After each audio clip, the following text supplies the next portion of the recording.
Hi students, this is Mrs. Garcia. I'm going to take this time to give you some information regarding Mind 2.0, which is a really handy resource for you to use for accessing digital resources as well as websites that can support your work in any type of research or research and inquiry project that you're completing in your courses. You're going to get a handout that accompanies this video that will summarize some of the information presented. So be sure to access that and print it and keep it handy so that you have the information you need. We're going to look at a couple of different features in Mind 2.0 and help you become acclimated a little bit so that you can get started in doing some research. What's really great about the Mind 2.0 is that it is a district-sponsored resource that gives you access to ebooks, web resources, and access to external sites that have been teacher approved for student access and student research. So you're looking at valid and reliable tools that can help you extend and deepen your knowledge.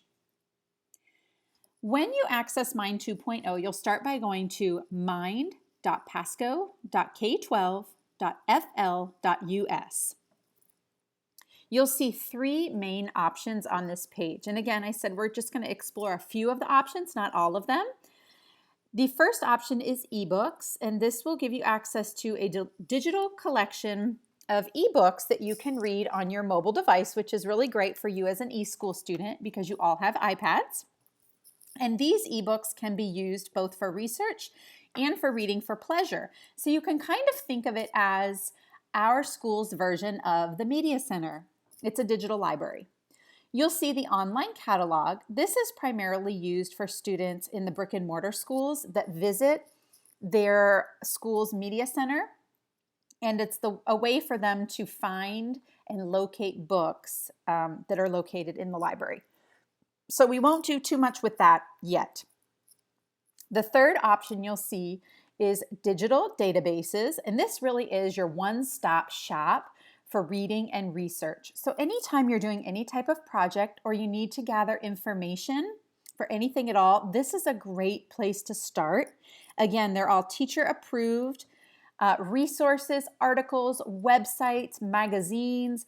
There's photographs, there's infographics, all kinds of tools that you can use to support your learning. What's also awesome about the Mind is that it is available 24/7 every day of the year. So as long as you have internet access, you can access and use the Mind. So let's take a look. Let's start first at looking at ebooks. So I'm going to click this orange box and you'll see a couple of options when you get to this page.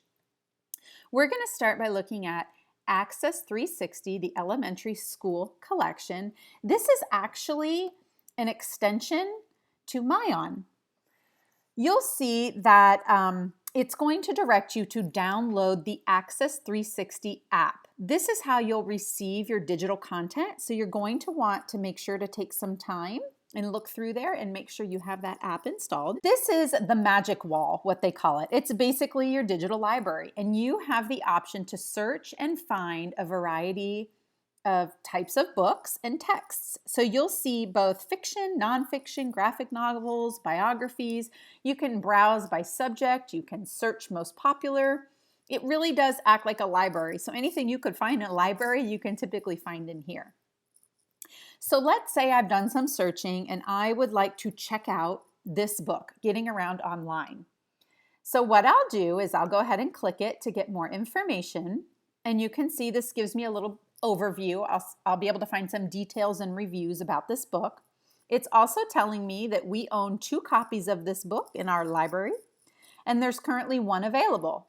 So what I can do is I can add it to my checkout list, and it will tell me it will stay here for 15 minutes before it's returned back to the library. And when I'm ready to check it out, I can go up to the checkout list. And over here on the left, you'll see I can check out. You can also put items on a waiting list. You can also add and remove and add to your wish list to save for later. There's all kinds of options in here. When you're prompted to enter a library card ID, all that is your student number. So for me, it's the beginning of my Pasco email. So I'm going to log in using that. And I was able to successfully check out that particular book, and it will tell me. You have the maximum of 3 checkouts at a time to check out, and you can swap them in and out freely. It will take the book back after a certain amount of time, so just kind of keep that in mind that these do operate as in a check-in, check-out type process, so it will retrieve it back from you when your time is up, and you do have the option to go back in and check it out again if you want to continue using it. So a very cool way to access some digital texts for reading for pleasure or for research. I'm going to back out of Access 360 and back out of the ebooks section. I'm going to skip over the online catalog and I'm going to go right to digital databases next. As you scroll down, you'll see lots of options here. We're going to focus on 2 today. The first one we're going to focus on is EBSCOhost. And this is, again, teacher-approved reference materials. It will also tell you where they came from so that you can cite sources and cite evidence properly. Your user ID to access these materials, and again, this will be in the handout, is Pasco SD, which is Pasco School District. And your password is Flamingo.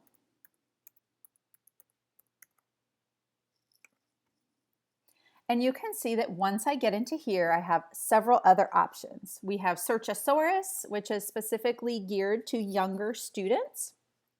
We have Kids Search. We have special resources for English language learners that provide some additional support in there.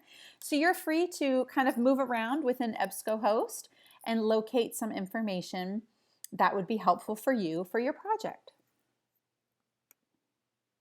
The second one we're going to look at is the Gale Power Search. This has 50 databases in here with curriculum-aligned content. What you'll notice in here is that Pasco eSchool is not an option in terms of schools. So I'm working on getting that resolved. But in the meantime, we can just select any school to use because we have the magic password. So I'll just select Anclote Elementary because it's first on the list. And it may take a minute to load because it's loading all kinds of fabulous content.